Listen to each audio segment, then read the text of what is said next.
Oke, assalamualaikum warahmatullahi wabarakatuh.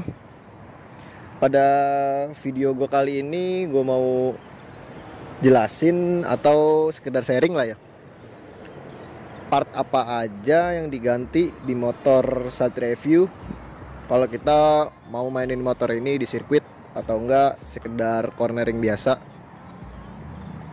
di jalan. Nah, ini sekedar sharing dari gua. Menurut gue itu ada 3 part wajib yang harus diganti. Ini bukan di Satria View doang ya, bisa di fairing, di sport fairing, pokoknya di motor-motor yang gigi lah. Nah, ketiga perangkat itu atau ketiga barang itu adalah ban yang pasti. Ban itu wajib kita ganti. Habis itu di underbone wajib juga diganti. Habis itu shock breaker. Shock breaker ini kalau di Satria View kita wajib rebound. Rebound itu bisa dibilang di servis lah. Depan sama belakang itu wajib di rebound karena shock bawaan Satria View ini karakter itu bisa dibilang lembek lah. Kalau buat depan sama belakang itu terlalu lembek. Jadi kalau kita bawa miring habis gitu jalan agak nggak rata atau bergelombang, itu jadi motor dibawa terkesan melayang gitu, nggak aman. Ya, jadi gue di sini mau nyaranin 3 barang yang wajib kita ganti kalau kita mau pakai motor ini buat cornering. Oke, sekiranya barangnya apa aja, terus gue jelasin biayanya ya kan. Biayanya berapa, habis gitu rasanya gimana buat harian. Kita lanjut ke video selanjutnya. Di part pertama ya, dari yang gue sebutin dari ketiga yang tadi. Part pertama ini dari underbone. Coba bisa di zoom ke agak deketan. Nah, kenapa gue bilang underbone ini wajib di motor Satria View? Karena kan standar Satria View ini stepnya di sini ya, di bawah sini. Nah, sedangkan kalau underbone ini pakai rangka dari sini. Jadi kita ngorbanin yang buat boost step boncengan di sini nih. Boost step boncengannya bisa dipasang. Jadi sebelah doang di sini pakai boost step standar yang lama, tapi dinaikin ke atas. Tapi karena ini mentok kan sama mas trem gua, jadi gua nggak pakai boost step boncengan. Nah, kalau kita seandainya pakai boost step standar, kita pakai miring, itu gue udah pernah nyobain. Jadi boost stepnya itu gesek ke aspal atau ke gasrut, ke gesek aspal. Kalau menurut gue kalau lu paksain itu bisa bahaya, karena misalkan lu paksain terus sampai boost stepnya itu gesek, bisa menyebabkan jatuh. Nah, di sini bisa dilihat, ini gue boost stepnya ada di video gue yang sebelumnya juga. Ini gue boost step pakai boost step underbone custom plat dari Dede Dola. Ini gue beli di harga 350.000. Ini tebalnya ini 6 mili. Ini yang sebelah kanan, sekiranya kayak gitu.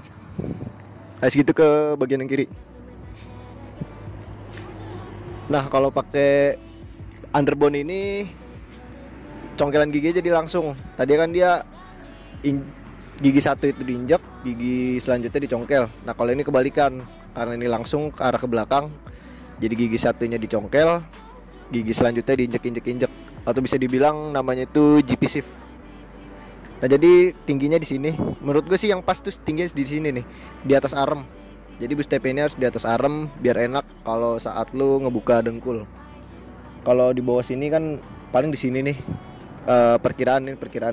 Perkiraan boost stepnya ada di sini. Jadi lu belum miring-miring banget, tapi boost stepnya udah mentok ke aspal. Kalau lu paksain itu bisa menyebabkan terjatuh. Nah, kalau bisa dilihat dari jauh, sekiranya kalau dipakai itu kayak gini. Ya emang agak jongkok sih ya kalau buat di Satria View. Dengan gua tinggi badan 173, kiranya kayak gini. Nah, ini model kayak gini bisa dilihat.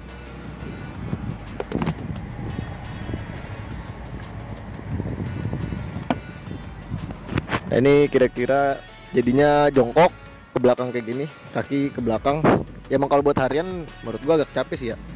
Jadi lebih enak itu udah pakai, kalau Budi Satria View gue saranin udah pakai ini, pakai stang RZR. Jadi bau posnya itu agak nunduk. Kayak gini. Ini agak nunduk. Habis itu kalau di Satria View lebih enak, oh ya nih satu. Kita papras jok. Nih. Joknya dipapras biar di tempat kita yang bawanya itu di sininya dimendemin. Jadi kita request ke tukang joknya di tempat kita dimendemin. Jadi biar lebih enak dari UB kita duduk di sini.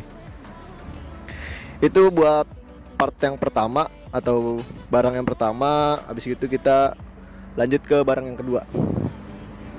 Di sini ada ban. Ya nih sorry nih bannya kotor kan. Tadi habis hujan juga jadi blok bannya. Di sini kenapa gua bilang ban wajib ganti? Barang yang wajib ganti dari pertama sih ban dulu sih menurut gua. Soalnya menurut gua kalau dari pabrikan itu bannya itu pasti kalau nggak medium hard kalau buat motor-motor harian kayak gini ya kan. Nah menurut gue itu kalau medium atau hard jadi panas bannya itu agak lama.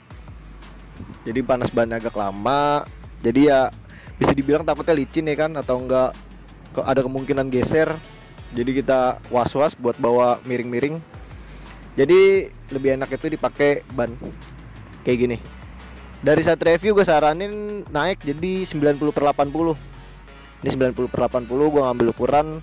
Tapi lebih bagus lagi gue kalau sekiranya ada rezeki lagi nanti gue pengen naikin ke 100/80. Yang penting nyarinya itu komponnya itu soft. Tapi kalau ini kan gue pakai Maxxis Green Devil. Di sini komponnya itu intermediate ya. Di tengahnya ini medium, kanan kirinya soft. Jadi kalau lo yang mau beli ini masih awet buat harian. Jadi di tengahnya ini masih medium. Nah buat kanan kirinya masih soft. Udah soft, bisa dipencet. Nah tuh dipencet juga masih empuk. Jadi ini buat harian awet, buat miring-miring lu juga awet. Ini harganya juga nggak mahal kok. Buat Maxxis ini worth it. Buat kantong pelajar di sini harganya pokoknya paling mahal itu di 300.000. Kalau gue beli via online itu 280.000 kalau nggak salah. Ini kalau buat satu review ukurannya 90/80. Itu saran dari gua. Situ yang depan. Nah ini juga blok juga bannya. Nah buat yang depan sama. Ini ukurannya 90/80. Yang depan ini gue pakai Corsa R46. Komponnya ini soft. Total semuanya soft dari tengah sampai pinggir ini komponnya semua soft. Jadi ya kemungkinan lebih cepat habis, lebih gede. Dan kalau kekurangannya itu kalau ban full soft kayak gini lu nggak pakai miring-miring nih. Jadi kayak gini nih. Karena dia lembek kan, jadi kotak bentuknya nih. Bisa dilihat. Nah nih. Di sininya masih bulat, di sininya kotak, datar dulu baru bulat lagi. Nah, gue saranin kalau sekiranya yang pakai ban kayak gini ya kalau kata anak-anak bilang mah biasanya biar ban gak kotak lah, kita pakai miring-miring gitu. Takutnya kotak kayak gini jadinya. Kalau mau pakai yang biar gak kotak ya pakai yang kayak yang belakang, itu Maxxis Green Devil. Nah, di sini Corsa R46 ini harganya di sama 280.000, paling mahal 300. Ini bannya udah agak lama sih ya punya gua.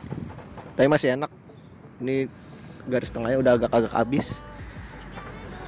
Nah, ini buat res masih nampung buat Corsa R46.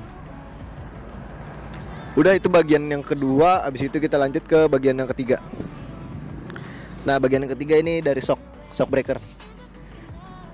Nah, di sini shock breakernya ini gue pakai shock breaker Satria View Barong. Aslinya mau pakai Satria View yang mana aja nggak apa-apa. Shock standar juga bisa. Tapi ini bedanya cuma gue rebon. Jadi di rebon itu kita bawa ke tukang shock breaker, tukang servis.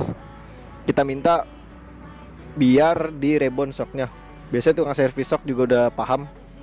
Kalau ini gue rebonnya itu gue requestnya semi road race. Jadi nggak terlalu keras. Takutnya kan gue masih pakai harian. Jadi terlalu keras. Ini juga semi menurut gue udah keras. Jadi kalau di rebon ini tekstur shocknya itu kayak gimana ya? Turunnya cepat, naiknya tapi lama. Nanti kita contohin deh buat rebon itu kayak gimana contohnya. Ini rebon shock ini harganya di 130.000. Gua rebon shock ini di Semarang Shock, ada di lampu merah Cibubur. Di Google Maps juga masih ada. Oke, ini kita lihat shock rebon itu kayak gimana sih shocknya. Nah, kayak gini. Coba dinyut. Nah, tuh. Nah, tuh kayak gitu. Jadi turunnya cepet, naiknya lama dia. Nah, kayak gitu. Ini kalau udah rebon, ini gue rebon semi road race. Coba disokin lagi. Nah, kayak gitu. Ini menurut gue yang wajib buat di set review, karena set review yang standar terlalu lembek. Ini buat yang belakang, kita lanjut ke bagian yang depan. Oke, tadi kita udah ke shock bagian belakang, sekarang kita ke shock bagian depan. Di sini shock depannya juga gue rebon. Kalau di rebon itu gue kurang ngerti ya, ini shocknya diapain yang depan. Tapi ada juga yang bilang dikerasin aja. Jadi dikerasin aja itu kita tambahin volume oli shocknya lebih banyak dari standar. Jadi otomatis jadi lebih keras. Tapi kemarin sih gue rebon sekalian ganti seal kan, jadi sekalian semua. Seal udah hancur, gue minta rebon semi road race juga. Di sini gue rebon kena rebonnya doang itu 60.000, tapi seal kanan kiri satu seal 20.000, jadi tambah 40. Jadi rebon shock depan 100.000. Nih, ini gue minta semi road race juga. Ini udah lumayan cukup, sangat cukup banget menurut gue. Soalnya kalau lu pakai spek road race buat di rebonnya, lu pakai harian juga keras. Ini semi road race menurut gue udah keras. Nah, kayak gimana ngesoknya coba kita enjotin motor. Ke sini ya gue. Rep.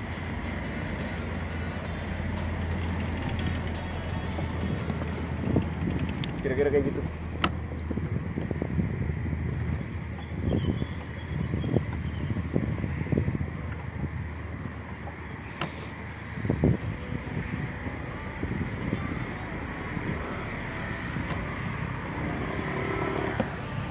Nah, kira-kira kayak gitu kalau udah di rebon. Jadi kita njot-njot yang kenceng juga dia manteng shocknya. Kalau lu pakai shock standar pasti pas diinjot-njot kayak gitu bakalan goyang. Kalau lu pada saat speeding atau kecepatan tinggi, shocknya itu belum di rebon pas lu melayang motor, buat bahaya kita pengendaranya. Oke, mungkin sekian ya sharing gua kali ini di video gua kali ini mengenai 3 part wajib diganti kalau kita mau pakai motor ini aman dan nyaman saat cornering atau saat speeding. Oke, sekian video gua kali ini. Terima kasih yang udah nonton. Jangan lupa like, komen, sama subscribe. Sekian video gua kali ini. Terima kasih. Wassalamualaikum warahmatullahi wabarakatuh.